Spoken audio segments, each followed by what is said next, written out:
বলছে জীবের স্বরূপ হয় কৃষ্ণের নিত্যবাস। কেউ যদি 1 কোটি টাকা পুরস্কার পায়, তার একটাকে যদি বাদ দিয়ে দেন, তাহলে কিন্তু কোনো টাকাই তাকে ব্যাংক দিবে না। 1 সংখ্যাটা যদি লেখা না থাকে না, বাকি সব শূন্যের মূল্যটা মূল্যহীন। কিন্তু 1-এর পাশে যত শূন্য বসবে ততই তার মহিমা বাড়বে। সংখ্যাটা বেড়ে যাচ্ছে না, 1-এর পাশে একটা শূন্য দিলে 10, আরেকটা শূন্য দিয়ে দিলে 100, 10 গুণ করে বেড়ে বেড়ে যাচ্ছে। এখানেও এক নেব দ্বিতীয়, ভগবানই হচ্ছেন এক এবং অদ্বিতীয়। এখন যে ভগবানকে মানছেন তার মহিমা বেড়ে গেল, 10 হয়ে গেল। আবার তাকে যে মানে সে যদি প্রভুকে মানে, হ্যাঁ আমি কালীর ভক্ত কিন্তু শ্রীকৃষ্ণই যে পরম তত্ত্ব এটা মানি। আছে না, যেমন রাম ভক্ত মুরারি গুপ্ত যখন প্রভুকে বলছে, প্রভু আমি তো রামচরণেরই দাস, কিন্তু এতে সন্দেহ নেই তুমি স্বয়ং শ্রীকৃষ্ণ, কৃষ্ণই মাধুর্যের চরম উৎকর্ষতা। তখন কিন্তু মুরারির মহিমা বেড়ে গেল। উনি যদি অস্বীকার করতেন না আমি রামকে মানি তোমাকে মানি না, তাহলে কিন্তু মহিমা শূন্য হয়ে যেত, একটা বাদ পড়ে যেত। তাই মূলে হচ্ছেন শ্রীকৃষ্ণই। তাই মানুক নাই মানুক, জানুক নাই জানুক, সবে তার দাস। এই জন্য জীবের স্বরূপ হয় কৃষ্ণের নিত্যদাস। কৃষ্ণের তটস্থা শক্তি ভেদাভেদ প্রকাশ। আচ্ছা, কৃষ্ণের দাস যদি হয় তাহলে ভুলে গেল কেন? বললেন তটস্থা শক্তি, যে দুদিকেই যেতে পারে। তটভূমি বলে না, জলেও নামতে পারে, স্থলেও উঠতে পারে, এটাকে বলে তট, না জল না স্থল। জীব এমন জায়গাতে রয়েছে মনে করলে কৃষ্ণ বলে মায়ার দাসত্ব করতে পারে, আবার মনে করলে কৃষ্ণ দাস হয়ে মায়াকে উপেক্ষা করতে পারে। এই হচ্ছে জীবের স্বরূপ। তাহলে কেন মরে যারে তাপত্রয়, আমি যদি কৃষ্ণের দাস হই? এই তাপত্রয়ের কারণ হচ্ছে কৃষ্ণকে ভুলে যাওয়া। এই দোষ, এই দোষে মায়া তার গলায় বাঁধিল। আসলে কৃষ্ণ হচ্ছে সূর্যের সমান, মায়া হচ্ছে অন্ধকার। যাহা কৃষ্ণ তাহা নাহি মায়ার অধিকার। কৃষ্ণ যেখানে থাকবে সেখানে মায়া থাকবে না। যেমন আলো থাকলে আধার থাকে না। একটা দৃষ্টান্তে আমরা সহজে বুঝতে পারি। যদি সকালবেলা কেউ পূর্ব দিকে তাকায়, কি সুন্দর সূর্য দেখা যায় না? ছায়াটা কোন দিকে পড়েছে? বলে পেছনে। সামনে কিন্তু ছায়া নাই, কেন? আমি তো সূর্যের দিকে তাকিয়ে আছি, ছায়া পেছনে চলে গেছে। আর যদি সূর্যের দিকে পেছন করে আমি তাকাই, তাহলে কি দেখবো? অন্ধকার ছায়াটা, তাই না? তাই কৃষ্ণ বিমুখ হলে মায়া তাকে অন্ধকারে আবৃত করে দেয়, কৃষ্ণ তখন ভুলিয়ে দেয়। এই কারণে কি হয়? আধ্যাত্মিক তাপত্রয় তারে জারি মারি। তখন জীব কি করে? কাম ক্রোধের দাস হইয়া তার লাথি খায়। তাহলে উপায় কি? বললেন ভ্রমিতে ভ্রমিতে যদি সাধু বৈদ্য পায়। সাধুর উপদেশ মন্ত্রে তখন পিশাচি পালা। তখন কৃষ্ণ নিকট যায়। সাধু বলছেন যে তোমার কৃষ্ণ প্রাপ্তি হোক। এখন কৃষ্ণ কি করে তাকে উপেক্ষা করবেন? সাধুর বাক্যকে উনি উপেক্ষা করবেন কি করে? কুরুক্ষেত্রের মাঠে দেখলেন না, নিজের বাক্যকে ছেড়ে দিয়ে উনি রথের চাকা নিয়ে ছুটছেন। অস্ত্র ধরলে কেন? তাও তো মানল না। পিতামহ ভীষ্মকে তখন মারলেন কি? রথের চাকাটা যখন তুললে তাহলে মেরেই ফেল। তুমি কি রসিকতা করছো? কি রসিকতা? আমি রেগে গিয়েছি, এখানে কোনো রসিকতার ব্যাপারটা পার নাই। এত এখানে মহারথী সব প্রাণী মরে গেল, ওই তাদের বেলা তো তুমি অস্ত্র ধরলে না, মারলে তো তুমি। অথচ পিতামহ ভীষ্মকে মারলে না, কিন্তু রথের চাকা নিয়ে তুমি ছুটে যাচ্ছ রাগে দেখি। আসল কথাটা বলো না, নিজের বাক্যকে ছেড়ে তুমি ভক্তির বাক্যকে মর্যাদা দিতে গিয়েছ। সাধুর মহিমা এটা। মহৎ কৃপা কৃষ্ণকে পাইয়ে দেয়। তাই মহতের এই উপদেশ, এগুলি হচ্ছে মহামন্ত্র। এই মন্ত্র যেই ভেতরে প্রবেশ করে, ভূত বাপ বাপ বলে পালায়, মায়া পিশাচী তখন পালিয়ে যায়। যে এতদিন আধ্যাত্মিক তাপত্রয় তাকে যে জ্বালিয়ে মারছিল, জ্বালা দিচ্ছিল, সে এখন চলে যায়। কৃষ্ণ ভক্তি পায়, তবে কৃষ্ণ নিকট যায়। মহাপ্রভু বললেন যে এই হচ্ছে একমাত্র উপায়। ইহা নাহি জানি আমি কেমনই হিত হয়। জগতে সব থেকে মঙ্গলের পথ কি করে বুঝবো আমার জীবনে মঙ্গল আসছে? মহতের দর্শন, মহতের কৃপা আশীর্বাদ। মহৎ ব্যক্তি যদি বলেন আহা ওর বোধ হয় ভগবত ভক্তি হবে, এখনো হয়নি, কিন্তু মহৎ দেখে মনে মনে ভাবছে ওর ভগবত ভক্তি হবে। দেখলেন না, যখন লোকগুলিকে ধরে ধরে মারছে দস্যু রত্নাকর, সাধুকে পর্যন্ত ছাড়ে দিয়ে, এই যে গোসাই দাঁড়ান দাঁড়ান, কি আছে দিন, আগে কাছে কি আছে সব বার করুন। নারদ ঋষি ভাবছে আমার কাছে যা আছে তা তো বাবা তুমি নেবে না, আর যদি নাও দেব, আর তুমি যা চাইছো তা তো আমার কাছে নাই, আমি তো সাধু মানুষ, আমি তো সম্পত্তি নিয়ে ঘুরি না, কিন্তু পরম সম্পত্তি আছে, ভক্তি সম্পত্তি, ওটা তুমি কি নেবে? করুণার দৃষ্টি পড়েছে, ওর মঙ্গল হোক। এখন নারদ ঋষির কথাতে দেখুন রত্নাকরের দস্যুবৃত্তি আর থাকলো। এই হচ্ছে মহৎ কৃপা। মহৎ কৃপা বিনা কোনো কার্য সিদ্ধ নয়। কৃষ্ণ ভক্তি দূরে রহু, সংসার না হয় ক্ষয়। মহতের কৃপা ছাড়া সংসার ক্ষয় হয় না। বিড়ি খাচ্ছে কেউ? এদিকে কে বিড়ি খাচ্ছেন গো? কেউ যদি বিড়ি খান একটু দূরে গিয়ে খান, এদিকে গন্ধ আসে। জয়নি তাই ভাববেন মনে হলে পাঠক মহা মজাদার, এখনই চুপ করায়, এখনই পরে বিড়ি খাচ্ছে, একটু একটু না বললে তো হয় না। তো দেখুন মহাপ্রভু এই রূপে 3 প্রশ্নের উত্তর দিলেন। কে আমি? জীবের স্বরূপ কৃষ্ণের নিত্য দাস। কেন বলে যারে তাপত্রয় কৃষ্ণ বলি সেই জীব অনাদিবহীন মুখ, তে কারণে মায়া তারে দেয় সংসার দুঃখ। ইহা নাহি জানি আমি কেমনই হিত হয়, কি করলে আমার হিত হবে? এই যে সাধু সঙ্গ যদি কেউ পায়, মহতের কৃপা যদি কেউ পায়, তার মঙ্গলের দরজা খুলে গেল। মহাপ্রভু শ্রী সনাতন গোস্বামী পাদকে 3টি বিশেষ বিষয় বর্ণনা করি। চৈতন্য চরিতামৃত যদি আমরা ভালো করে পর্যালোচনা করি, তাহলে মহাপ্রভুর করুণা প্রত্যেকটি ছত্রে ছত্রে প্রকাশ পেয়েছে। কত কৃপা এক একজনকে করছেন, তার বর্ণন বিবৃতি সব রয়েছে। কিন্তু দেখুন সনাতন শিক্ষার মহিমা একটা বিশেষ। 5টা অধ্যায় জুড়ে চৈতন্য চরিতামৃতে সনাতন গোস্বামী পাদকে মহাপ্রভু শিক্ষা দিয়েছে। কবিরাজ গোস্বামী তা বর্ণনা করেন।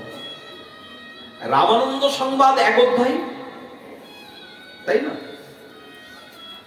এমন এক একটি রঘুনাথ দাস গোস্বামী পাদের কথা 1 অধ্যায়, রূপের কথা 1 অধ্যায়।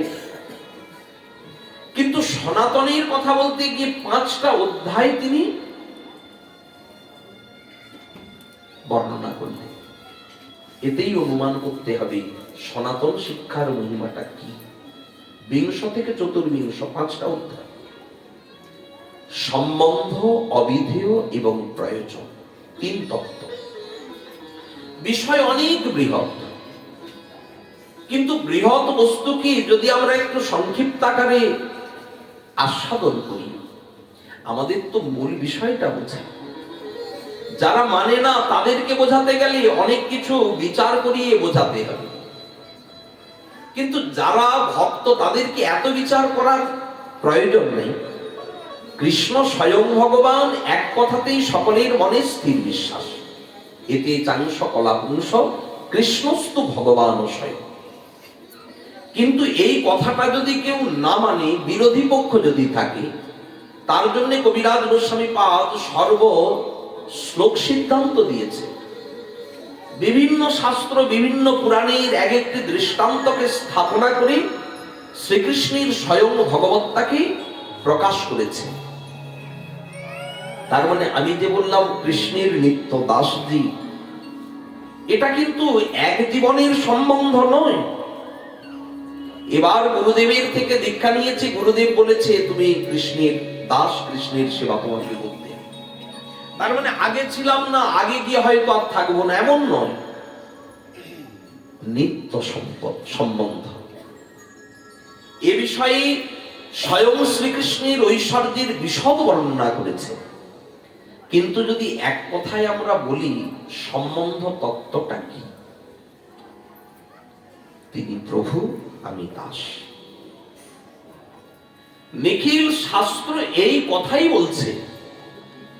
প্রত্যেকটি শাস্ত্রকে যদি নিরপেক্ষ বিচার করা হয়, তাহলে সর্বশাস্ত্র কহে কৃষ্ণ এক মুখ্য সম্বন্ধ।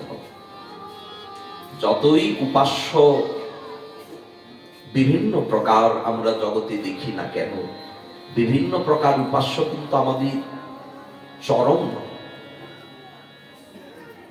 আমি এখান থেকে যাব বৃন্দাবন।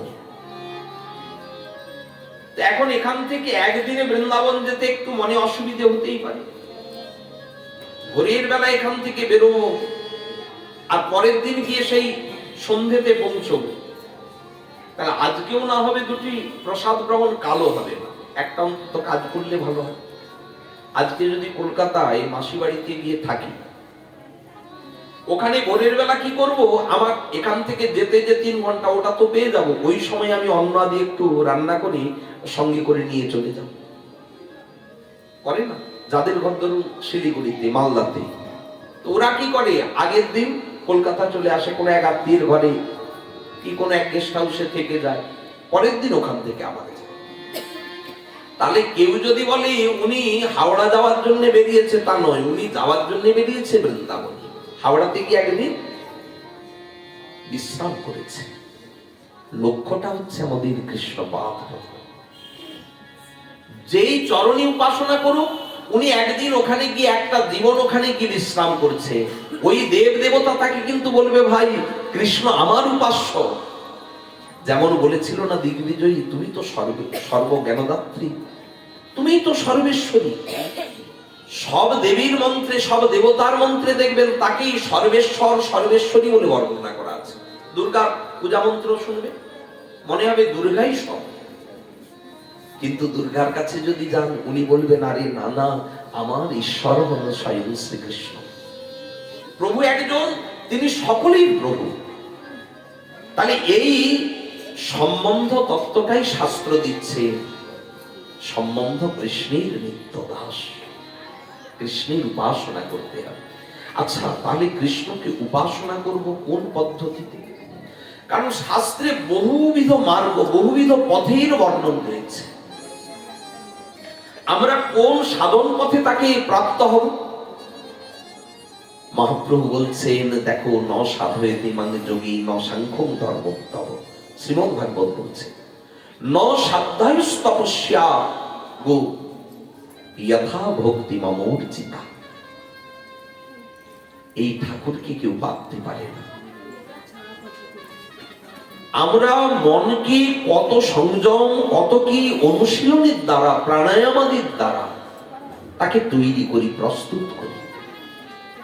তাকে বলি ধরো ধরো ধরো। মন যাকে ধরতে পারে না, যশোমতী মা তাকে হাতে করে ধরছে। মা পারবে তুমি ওই পরম তত্ত্বকে হাতে করে ধরতে? খুব বাহাদুরি তো দেখি। কেউ বলছে বাহাদুরি তা বুঝবো, আগে ধরো। ছুটছে না, যশোমতী মা কৃষ্ণকে ধরবে বলে। যোগী মুনি ধ্যানী জ্ঞানী তারা ভাবছে ধরা যায় নাকি, এই তত্ত্বকে কখনো ধরা যায়? শুকদেব গোস্বামী পাদ বার্তা দিলেন, কে বলেছে ধরা যায় না? শুদ্ধ অনুরাগী তাকে ধরা যায়, ভক্তির দ্বারা তাকে ধরা যায়, তাকে বাঁধা যায়। তবে এটা সাধারণ কেশবন্ধনী রজ্জু নয়, এটা ভক্তির দড়ি। এই দড়িতে উনি বাধা পড়ে পারেনি। দুর্যোধন রাশি রাশি দড়ি নিয়ে গিয়েছে, কৃষ্ণকে বেঁধে আজ আনবো, আমার ঘরে আজ খাও, রান্না বান্না করেছে আজ খাও। গোবিন্দ বলছে ক্ষুধা নাই, আমি যাব না। যাবে না, বেঁধে নিয়ে যাবো, বাঁধতে পারো তো নিয়ে যাও। এখন দড়ি নিয়ে বাঁধছে, আর গিরোটা পড়লে তবে তো, সীমাটা পেলে তবে তো গিরো পড়বে, অসীমের সীমা কি করে আসবে? কিন্তু মা যশোমতী, গোপাল চাইছে না বাধা পড়তে, তবু গোপালকে জোর করে বাঁধ বই বাঁধ। 2-4 বার কষ্ট হয়েছে, টক্কর লেগেছে, কিন্তু শেষ পর্যন্ত বেঁধে দেখিয়েছে। ভক্তিতে তিনি বাধা পড়ে। অবিধেয় তত্ত্ব, অবিধীয়তে অনিন্ন ইতি অবিধেয়। যার দ্বারা তাকে জ্ঞাত হওয়া যায় সেটাই হচ্ছে অবিধেয় তত্ত্ব। অবিধেয় তত্ত্ব কৃষ্ণ ভক্তি সর্বশাস্ত্র গায়। কৃষ্ণ খায় বললেন, কে বলেছে খায় না? চুরি করে খায়। অমল পুরাণ শ্রীমদ ভাগবত বলছে উনি চুরি করে খায়, লোভে পড়ে খায়। কিন্তু যাত্রার ঘরে নয়, ভক্তির উপহার যিনি ঘরে রাখেন তার ঘরে চুরি করে খায়। কেউ যদি শ্রবণ কীর্তনাদি নববিধা ভক্তির দ্বারা হৃদয়ে এই ভক্তি সম্পত্তি রাখেন না, গোবিন্দ ওই ঘরে এসেও চুরি করে, মন প্রাণ সব চুরি করে নিয়ে পালাম, আপন করে নেবে, একান্ত আপন। এটাই হচ্ছে ভক্তির মহামহিমা। অবিধেয় ভক্তি সর্বশাস্ত্রকার। এই ভক্তি বহুবিধ, তার মধ্যে সাধন ভক্তি এক, আরেকটি হচ্ছে রাগানুগা ভক্তি। সাধন ভক্তিকে উপেক্ষা করা যাবে না। গুরু পদাশ্রয় দীক্ষা, গুরুর সেবন, সধর্ম শিক্ষা, পৃচ্ছা, সাধু মার্গানুগমন, কৃষ্ণ প্রীতে ভোগ ত্যাগ, কৃষ্ণ তীর্থে বাস, যাবৎ নির্বাহ প্রতিগ্রহ, একাদশ্য উপবাস, এগুলি তো করতেই হবে। সাধন ভক্তিকে বাদ দেওয়া যাবে না। তার সঙ্গে মনে নিজ সিদ্ধ দেহ করিয়া ভাব, রাত্রি দিন চিন্ত ব্রজে রাধা কৃষ্ণের সেবক। রাগময়ী ভক্তির হয় রাগাত্মিকা নাম, যাহা শুনি লুব্ধ হয় কোন ভাগ্যবান। ব্রজের যে বিশুদ্ধ রাগ শুনি ভক্তগণ, বেদধর্ম ত্যাজি ভজি শ্রীকৃষ্ণ চরণ। যেমন শ্রুতিগণ ভজনা করলেন, দণ্ডকারণ্য ঋষিগণ সাধনা করলেন, মহাপ্রভু আমাদেরকে সেই বিশেষ সম্পত্তি কলিযুগে প্রদান করেছেন, রাগানুগা সাধন। ব্রজবাসীর আনুগত্য অবলম্বন করে, গুরু পরম্পরায়, গুরু আনুগত্যে, সখী মঞ্জরীগণের আনুগত্যে সেই মঞ্জরী ভাব সাধনা তিনি করবেন, এটা মনে মনে। যেমন নর্তন ঠাকুর মহাশয় করছে, যেমন শ্যামানন্দ প্রভু করছে। আমাদের যত যত আচার্য চরিত্র, শ্রীনিবাস আচার্য প্রভুর চরিত্রে পাই, রামচন্দ্র কবিরাজের চরিত্রে পাই। মনের সাধনায় দেখুন দুগ্ধে একটু আঙুলটা দিয়েছে, কতটা উত্তপ্ত, আর যেই আঙুলটা দিয়েছে হাতটা পুড়ে গেল। এটা মনে মনে ভাবছেন, কিন্তু বাইরেও সেই পোড়া চিহ্ন। সিদ্ধ বাবাদের জীবনীতে দেখুন, রাধারানীর চরণে নুপুরটা পড়াতে গিয়ে কত সময় কেটে গেল। 7 দিন পরে মানুষে গঙ্গা থেকে উঠে আসছেন গোবর্ধন তপনিবাসী সিদ্ধ কৃষ্ণদাস। আচ্ছা, মনে মনেই তো ভাবছিলেন, যত যত আমাদের আচার্যগণ, কিন্তু এটা মনোকল্পিত নয়, এটা পরম সাধন। পাচ্ছে সাধক দেরি করে শ্রবণ কীর্তন। নাম বাদ দিয়ে নয়, শ্রবণ কীর্তনকে বাদ দিয়ে নয়, বাজছে নববিধা ভক্তির সাধনা। আর মনে গুরুদেবীর তত্ত্ব, সেই একাদশ ভাবাত্মক সিদ্ধ স্বরূপের চিত্ত। ভাগ্যবান জন, তিনি এই রূপেই রাধা কিঙ্করী রূপে রাধারানীর চরণের দাসী হবে। তাহলে সনাতনকে যে বললেন কৃষ্ণের নিত্য দাস, আসলে রাধা এবং কৃষ্ণ তো তত্ত্বে এক। সার্বজনীন কথা বলেছে কৃষ্ণ দাস, কিন্তু আরো যদি নিরপেক্ষ সূক্ষ্মরূপে বিচার করা হয়, তাহলে প্রত্যেকটি জীব হচ্ছে রাধারানীর চরণের দাসী। ওতেই কৃষ্ণ দাসত্ব প্রতিষ্ঠিত, আলাদা নয়, কারণ রাধা কৃষ্ণ স্বরূপে এক। আরো যদি সূক্ষ্মরূপে বলি, তাহলে মহাপ্রভুর চরণের দাস। দেখুন, আমাদের যত গৌর পরিকর সকলের মঞ্জরি স্বরূপ আছে, কিন্তু তাদের হৃদয়ে ভরা আবেদনটা কি? তারা গর্ব করে বলে, আমরা গৌর দাস, আমরা নিতাই দাস, আমরা সীতানাথের দাস। কেন গৌরব গরব করে তারা বলে? আমি যদি গৌর চরণের দাস হই, তাহলে তো রাধাচরণটা ফাউ পাবো।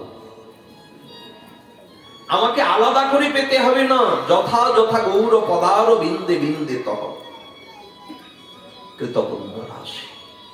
তাই সাধনাটা হবে এই রাগাত্মিকা পথে। মহাপ্রভু এই রূপে সনাতনকে মুখ্য দুই প্রকারের সাধনা দিলেন। একটা বাহ্য দেহে 64 সাধনাঙ্গ, আর অন্তশ্চিন্তিত মনের ভাবনা। এরপরে প্রভু বলছেন, সনাতন জগতে প্রয়োজন কি? আমরা জানি আনন্দময় মূরতি শ্রীকৃষ্ণ, তিনিই প্রয়োজন। মহাপ্রভু বলছে, না না, কৃষ্ণকে তো পেয়েছিল পুতনা, কৃষ্ণের সঙ্গে অঙ্গে অঙ্গ লাগছে, চানুর মুষ্টিকে একেবারে শরীরে শরীর লাগছে, ও পাওয়াটা কি লাভ? কৃষ্ণকে পাওয়া বড় কথা নয়। দেখো, বুকের কৃষ্ণকে ছুঁড়ে ফেলে দেবে, মুঞ্চমান ছেড়ে দে আমার, আরে আমাকে ছেড়ে দে। কৃষ্ণ বুকে কোথায় তাকে আরো আদর করবে তা না, কৃষ্ণকে ছুঁড়ে ফেলতে চাইছে। কেন? ভক্তি নাই, প্রেম নাই। বিনা প্রেম সে নাহি মিলে নন্দের। আর যদি পাওয়া যায়, তাকে নিও না, নিয়ে কি করবে? উপহার কি দেবে তাকে? সেই প্রেম প্রয়োজন জীবের সর্বানন্দ। কারোর যদি প্রেম অবস্থা আসে না, তার ভেতরে বিশেষ কিছু চিহ্ন প্রকাশ পায়। ক্ষন্তিরব্যর্থ কালোত্যম বিরক্তির মানশূন্যতা আশাবন্ধ সমুৎকণ্ঠা নামগানি সদারুচি আসক্তিস্তদ্গুণাখ্যানি প্রীতিস্তদ্বসতি স্থলে ইত্যোদয় অনুভাবাসু যদ্ভাবাঙ্কুরী জনা। ক্ষন্তিরব্যর্থ কাল, বিরক্তির মান শূন্যতা, আশাবদ্ধ সমুদ্র, এই সব লক্ষণগুলি তার ভিতরে প্রকাশ পায়। আর প্রেম যদি কারোর হৃদয়ে থাকে, চাইতে হবে না, ওই প্রেমা সাধন করতে তিনি নিজে আসবেন। আমাকে একটু সেবা করো। দেখুন, সনাতন গোস্বামী পাদিত তার দৃষ্টান্ত। মদন মোহনের সেবা করে না, সনাতন তো মদন মোহনের সেবা। কুলের ঠাকুর হাতে হাতে সেবা, আমাদের মতো না পারস সাজিয়ে নিবেদন করি, ইষ্টমন্ত্র আদি জপ করি, এমন সেবা না। আটাগুলোকে মোটা মোটা করে পাকিয়ে একটু আগুনে পুড়িয়ে ঠাকুরকে হাতে হাতে দেয়। মদনমোহন হাতের থেকেই নিয়ে পায়। একদিন ঠাকুর যে একটু পরীক্ষার জন্যই বলছে, সনাতন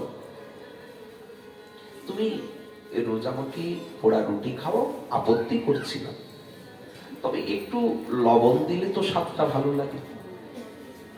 কোনোদিন একটু বনের শাক তুমি নিয়ে এসে পাক করো, সেটা অলবণ।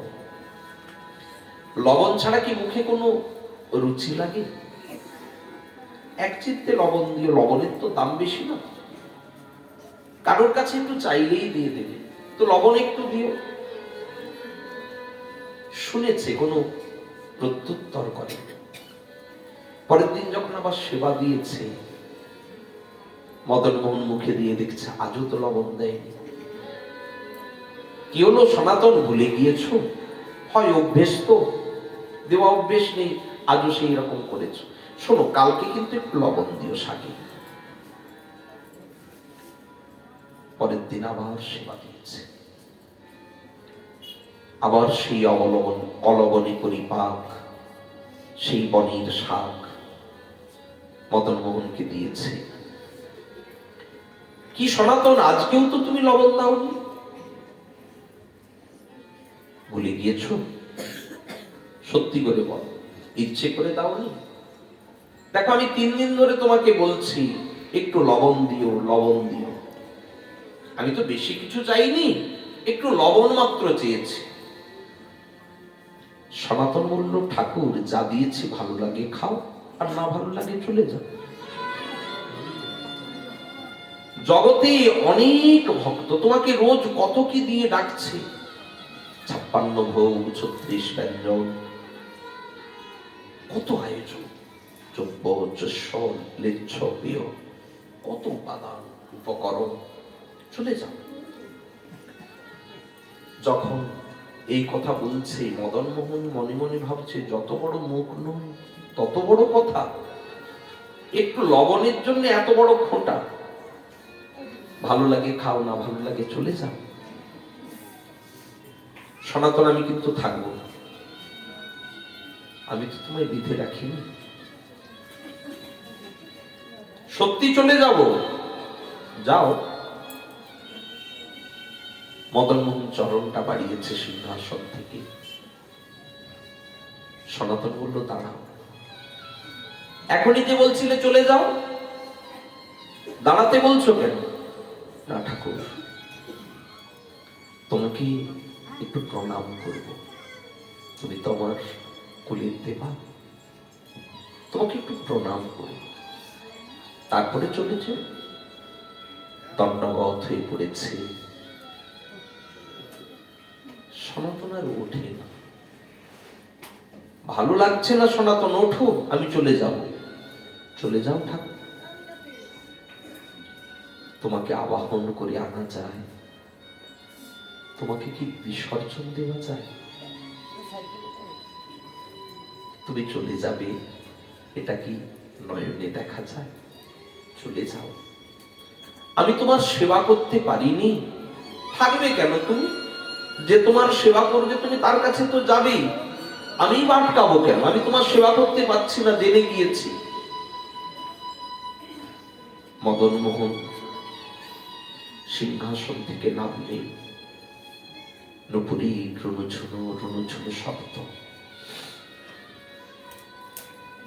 চলে যাচ্ছে, দরজার ওপার পর্যন্ত শব্দটা গেল। ফুপিয়ে ফুপিয়ে কাঁদছে সনাতন, ভূমিতে মুখ দিতে কাঁদছে। কিছু সময় পরে কে এসে যেন পিঠে হাতটা রেখে বলছে, ওঠো সনাতন, ওঠো। চমকে উঠলেন, কি ডাকি, এত মধুর করে, এত আদর করে। তাকিয়ে দেখে মদনমোহন। কি হলো ঠাকুর, তুমি যাওনি? কি করে যাব? আমি একটা কথা জানতে এলাম, বলে দাও, চলে যাও। ফুপিয়ে ফুপিয়ে কি নিবেদন করছিলে বলো? বলবে কেন সনাতন? তুমি তো অন্তর্যামী, সে তো অন্তরেই বলে দিয়েছে। ঠাকুর, তুমি যাচ্ছ, যাও, তোমাকে আটকাবো না, কিন্তু আশীর্বাদ করে যাও। তোমাকে পেয়েছিলাম যে প্রেম ভক্তির বলে, তোমার সাথে সাথে সেই প্রেমটা যেন পালিয়ে না যায়। প্রেমটা আমার হৃদয়ে থাকুক, তুমি চলে যাও। সনাতন, প্রেম যদি হৃদয়ে থাকে, তাকে ছেড়ে আমি যাব কি করে? তাড়িয়ে দিলেও যাই না।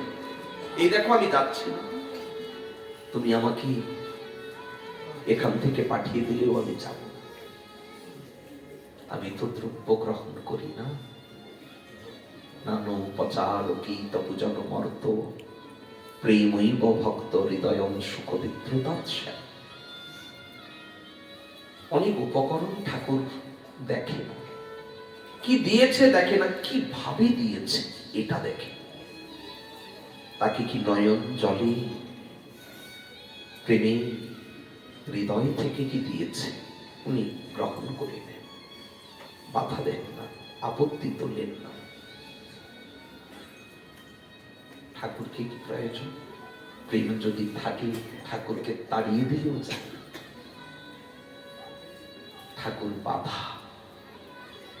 জীবের প্রয়োজন এই প্রেম, সেই প্রেম প্রয়োজন জীবের সর্বানন্দ ধাম। সনাতন গোস্বামী পাদকে মহাপ্রভু এই শিক্ষাই দিলেন। আত্মারাম শ্লোকের 64 প্রকার অর্থ করে শুনিয়েছিলেন। এরপরে কাশীপুরেই তো সনাতনকে কৃপা করেছিলেন। সেই কাশীপুরবাসীকেও প্রভু করুণা করলেন, কৃপা করলেন। এক বিপ্র মহাপ্রভুকে দেখে গিয়েছিল না, প্রকাশানন্দের সভায় গিয়ে বলছিলেন, জানেন, অদ্ভুত এক সন্ন্যাসী আইলা গৌড় দেশ হইতে, তাহার মহিমা প্রভাব না পারি বর্ণিতে। প্রকাণ্ড শরীর, শুদ্ধ কাঞ্চন বর, আজানুলম্বিত ভুজ, কমল নয়ন, যত কিছু ঈশ্বরের সর্বসল্লক্ষ প্রকট দেখিয়ে তাতে অদ্ভুত কথা। তারে দেখি জ্ঞান হয় তিনি সাক্ষাৎ নারায়ণ। যেই তারে দেখে সেই করে কৃষ্ণ সংকীর্তন। আমি দেখেছি মহাভাগবত লক্ষণ যত শুনি ভাগবতে, সেসব লক্ষণ প্রকট দেখিয়ে তাতে নিরন্তর কৃষ্ণ নাম জিহ্বা তার গায়। আর জানেন, প্রকাশানন্দ সরস্বতী দুই নেত্রী অশ্রুধারা যেন গঙ্গা যমুনা প্রায়। ক্ষণে নাচে, ক্ষণে কান্দে, ক্ষণে করয়ে ক্রন্দ, ক্ষণে হুহুঙ্কার করে, ক্ষণে করেন সিংহের গর্জন। কার কথা বলছো তুমি? জগৎ মঙ্গল, তার নাম শ্রীকৃষ্ণ চৈতন্য। নাম রূপ গুণ তার সবই অনুভব। শুনি প্রকাশানন্দ বহুত হাসিলা। জানি জানি বিপ্রে উপহাস করি কহিতে লাগিলা, শুনিয়াছি গৌড় দেশের সন্ন্যাসী ভাব, কেশব ভারতীর শিষ্য লোক প্রতারক। আচ্ছা, ভাষাগুলি কেমন? কেশব ভারতীর শিষ্য লোক প্রতারক, এত বড় কথা। চৈতন্য নাম তার ভাবুক গণ লইয়া, দেশে দেশে গ্রামে গ্রামে বুলে না চাইয়া। আরে তুমি সন্ন্যাসী হয়েছ, সন্ন্যাসীর ধর্ম মানবে না? সন্ন্যাসটাকেই একেবারে অধঃপাতে পাঠিয়ে দিল। প্রকাশানন্দ সরস্বতী বলছে, যেই তারে দেখে সেই তো ঈশ্বর করি কহে, ওইছে মোহন বিদ্যা, যে দেখে সে মোহ। আমি শুনেছি যে সার্বভৌমের মতো পণ্ডিত প্রবর পর্যন্ত এই চৈতন্যের প্রেমে হইল পাগল। আরে আরে, সন্ন্যাসী নামে মাত্র মহাইন্দ্র জানি, কাশীপুরে নাবিকাবে তার ভাবনা। আসলে এগুলি সব নিন্দা। তবে সরস্বতী তার জিহ্বায় বসে কেন স্তুতি করছে? বলে এগুলি স্তুতি হয়? বললেন হ্যাঁ, নামে মাত্র সন্ন্যাসী, এটা তো নিন্দা। বলে না, স্তুতি হয়। কি করে স্তুতি হবে? উনি স্বয়ং ঈশ্বর, নামে মাত্র সন্ন্যাসী, বলতে চাইছে সরস্বতী। আচ্ছা, বললেন যে মহা ইন্দ্রজালী, এটা তো নিন্দা। সরস্বতী বলছে উনি ইন্দ্রজালী। কেমন জানো? বাঘকে নাচায়, সিংহ বাঘ একসঙ্গে কোলাকুলি করে হরিবোল হরিবোল বলে নাচে, এমন ইন্দ্রজালীর খেলা দেখাতে। কাশীপুরে নাবিকাবে তার ভাবকালী, বলে এটা তো নিন্দা। কাশীপুরে যেন তার ভাবকালী বিক্রি না হয়। বললেন না, ওটাও স্তুতি। আমরা বলি না, আপনাকে একটু পরমান্ন দেব, আর দেবেন না, আরেকটু দেবেন না। দেবেন না মানে দিন। আপনি কি নেবেন? আরে কি বলেন, আমি নেব না। আমি নেব না, নাটা হ্যাঁ অর্থে অবশ্য নেব। সব জায়গায় তার সেই ভাব ভক্তি বিক্রি হচ্ছে, কাশীপুরে বিক্রি হবে না। কাশীপুরে না বিকাবে মানে হ্যাঁ, এখানেও বিকাবে। সব জায়গায় বিকাচ্ছে, কাশীপুরে কেন বিকাবে না? এখানেও বিকাবে। তার ভাবকালী। বেদান্ত পড়হ না যাই হো তার পাশ, এটা তো নিন্দা। সরস্বতী বললেন কমাটা এক ঘর পরে দিন, বেদান্ত পড়হ না যাই হো তার পাশ। এখন বেদান্ত পড়ে কি হবে? বেদান্তের দেবতা এসেছে ঘরে, এখনো বেদান্ত নিয়ে পড়ে থাকবে? গৌরাঙ্গ চরণে শরণ নাও, যাই হো তার পাশ। উচ্ছৃঙ্খল লোক সঙ্গে দুই কুল নাশ। মহাপ্রভুকে উচ্ছৃঙ্খল বলেছেন, এটা তো নিন্দা। সরস্বতী বলছে না না, উনি তো উচ্ছৃঙ্খল, নিয়ম মানছেন। উচ্ছৃঙ্খল মানে যে নিয়ম মানে। দুষ্টু ছেলেগুলো দেখেন না, খাঁচাটার দরজাটা খুলে পাখিটাকে উড়িয়ে দেয়, পোষা পাখি উড়িয়ে দিল, ও মুক্ত হয়ে গেল। আচ্ছা, জীব কত জন্ম পরে, একটা বাঘ কত জীবন পরে ও মানুষ হবে, সাধন করতে করতে কত জীবন পরে সিদ্ধি দশায় উনি প্রেম প্রাপ্ত হয়ে তবে ঠাকুরজির সেবা করে। এসব নিয়ম কানুন সব বাদ দাও। মহাপ্রভুর দর্শন মাত্রে তার সব বন্ধন কেটে গিয়ে সে প্রেম পেয়ে গেল। তো উচ্ছৃঙ্খল না? দুই কুল নাশ।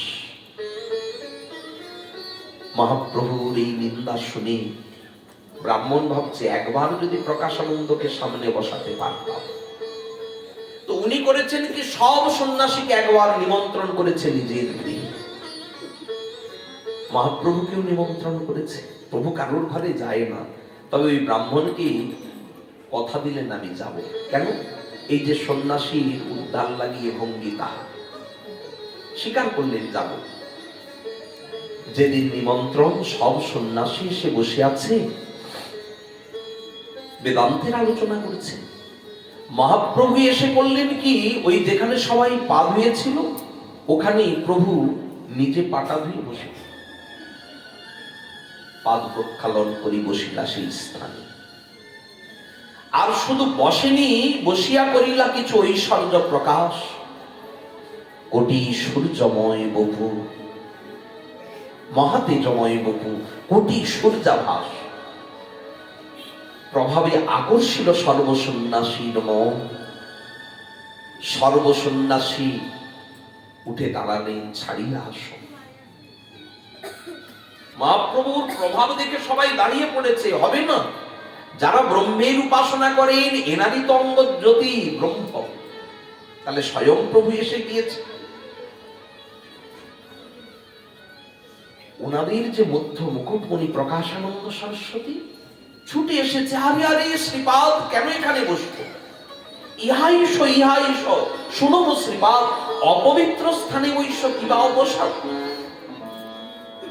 প্রভাবী দেখিয়ে তোমায় সাক্ষাৎ নারায়ণ, দেখে মনে হচ্ছে তুমি নারায়ণ। আচ্ছা, তোমাকে তো ইতিপূর্বে কোথাও দেখি নাই, কে তুমি? কাশীপুরেই প্রথম আমি তোমাকে দেখলাম। প্রভু মাথাটা নিচু করিয়ে উত্তর দিচ্ছে। প্রকাশানন্দের মনে সন্দেহ হলো, এসেই শ্রীকৃষ্ণ চৈতন্য নয় তো? তুমি সেই পাগল সন্ন্যাসী নও তো?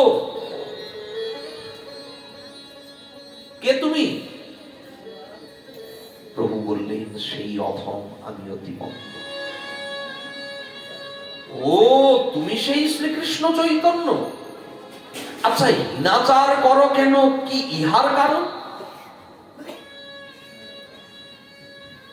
তুমি কেন হীনাচার করো? নাচো, গাও, করো সংকীর্তন, দেই দেই করে নাচো। সন্ন্যাসীর এ শব্দ নয়, উনি তো ব্রহ্মের চিন্তন করবেন। সন্ন্যাসীর এটা কর্তব্য, কর্ম। তা ছেড়ে করো তুমি বাতুলের কর্ম। মহাপ্রভু চিন্তা করছেন, নাম কি এত অবহেলা করছেন? তাহলে দুটো কথা একটু বলি, শুনো শ্রীপাদ। ইহার কারণ, গুরু মরি মূর্খ জানি করিল শাসন।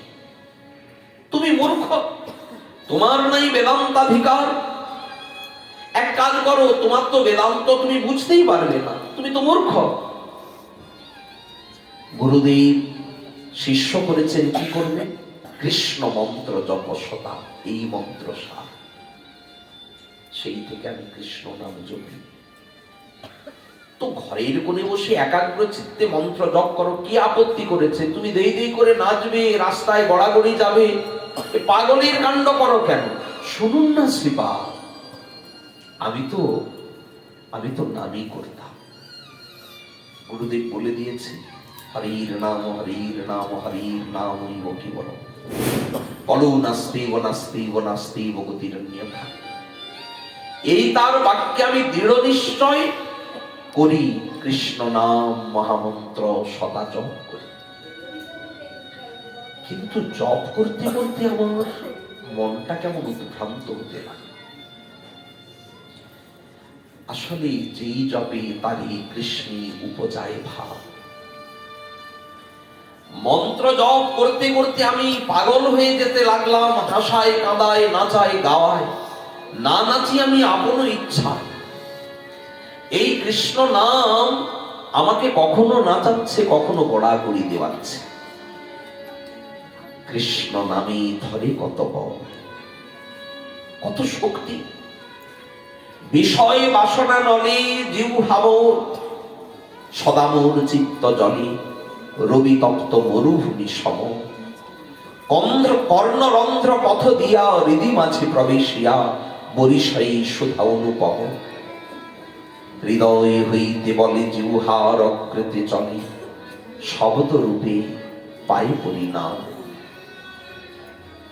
শব্দ রূপে নাচে অনুক্ষর, কণ্ঠে মোর ভাঙ্গে স্বর, অঙ্গ কাপে থর থর, স্থির হইতে না পারে চরণ।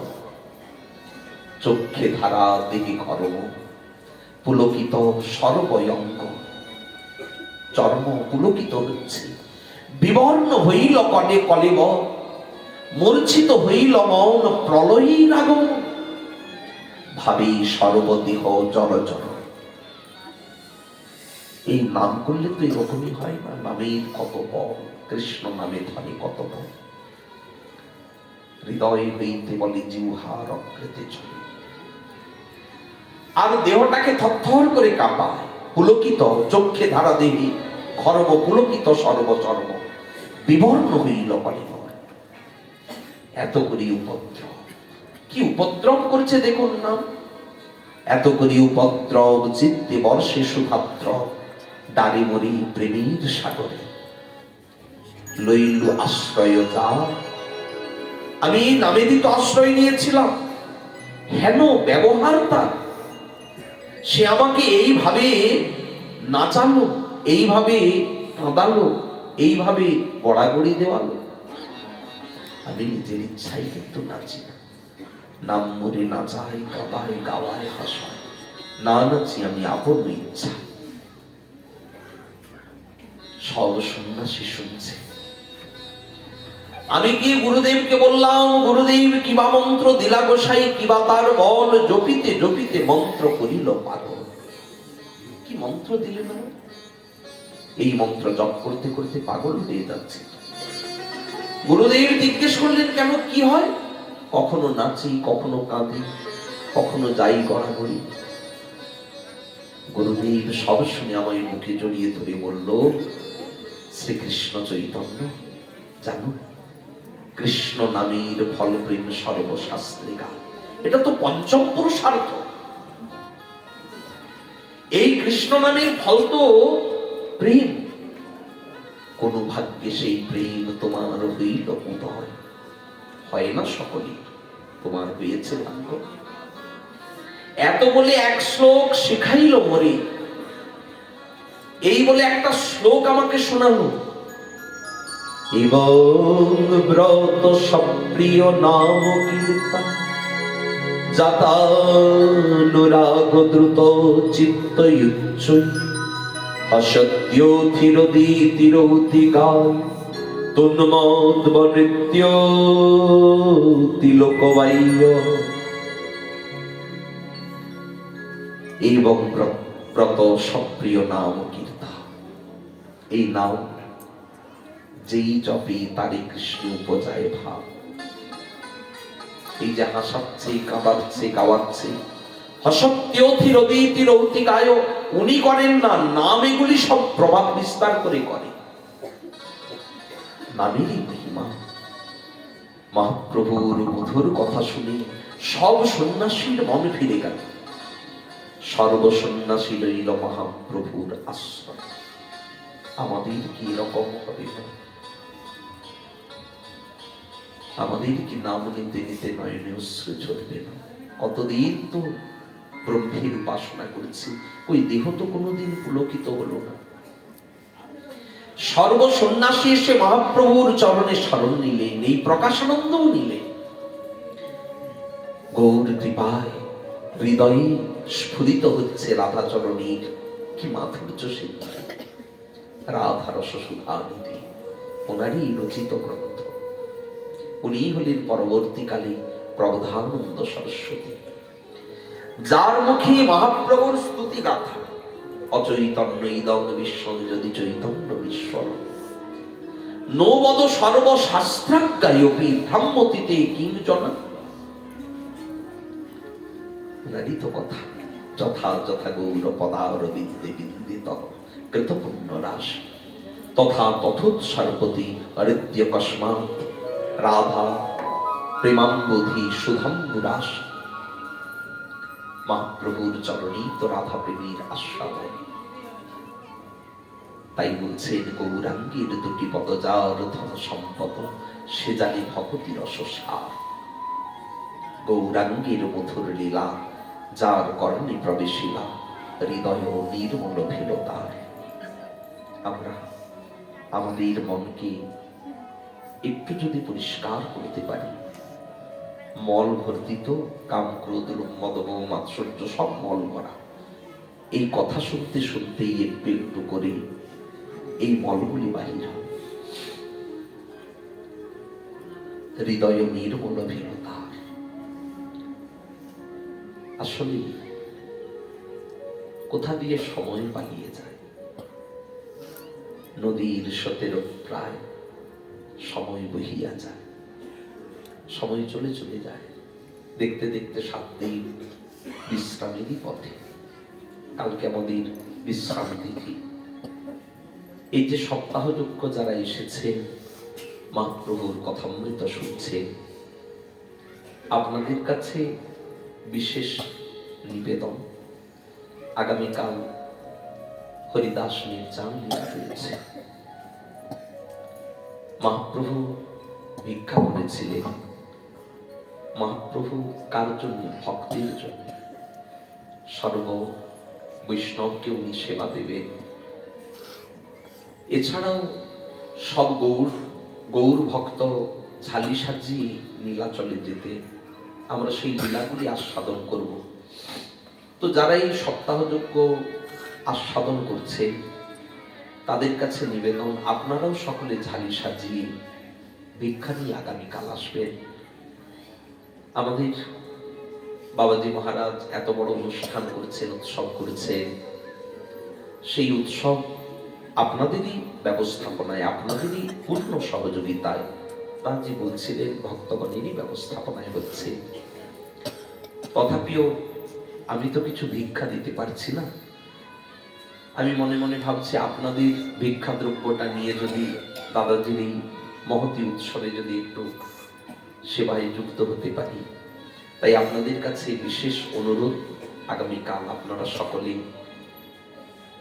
যে যার বস্তা ভরে চাল, ডাল, তরি তরকারি, বিশেষ করে চাল, ডাল, তেল, বিভিন্ন প্রকার যে মশলাপাতি অনেক অনেক আনতে হবে না, সামর্থ্য অনুসারে যার যতটা সামর্থ্য নিয়ে আসবে। কারণ সপ্তাহযোগ্য শ্রবণ করলেই কিছু দিতে হয়, একেবারে খালি হাতে শুনতে নেই। তো আপনারা মহাপ্রভুর সেবার জন্যই নিয়ে আসবে এই দ্রব্য। আমরা তো গৃহে সবসময় সকলে সেবা দিতে পারি না, আর বিশেষ করে এত বৈষ্ণব ভক্তকে ডেকে এনে আমরা ঘরেও সেবা দিতে পারবো না। দাদাজি ব্যবস্থাপনা করেছে, তাই আপনারা, এটা দাদাজি বলেনি, আমি বলছি কেন, আমি একটু যদি সেবায় যুক্ত হতে পারি, আপনাদের ভিক্ষাটা নিয়ে দাদাজির এই উৎসবে আমরা যাতে যুক্ত হতে পারি। আর আগামীকাল আমাদের বিশ্রাম তিথি, আজকে তো বাবার আশীর্বাদ আমরা পেয়ে গেলাম, আমাদের সপ্তাহযোগ্য একেবারে পরিপূর্ণ এবং পূর্ণাহুতির মতোই বাবার উপস্থিতি।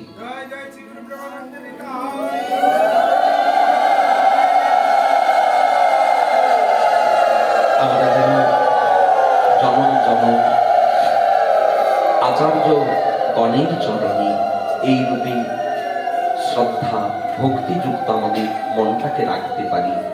আমরা মহাপ্রভুর চরণে প্রার্থনা করে আমাদের প্রভুপাদের কৃপা আশীর্বাদকে গ্রহণ করে আজ এখানেই রাখছি ষষ্ঠ দিবসে হরিকথার শুভ বিশ্রাম।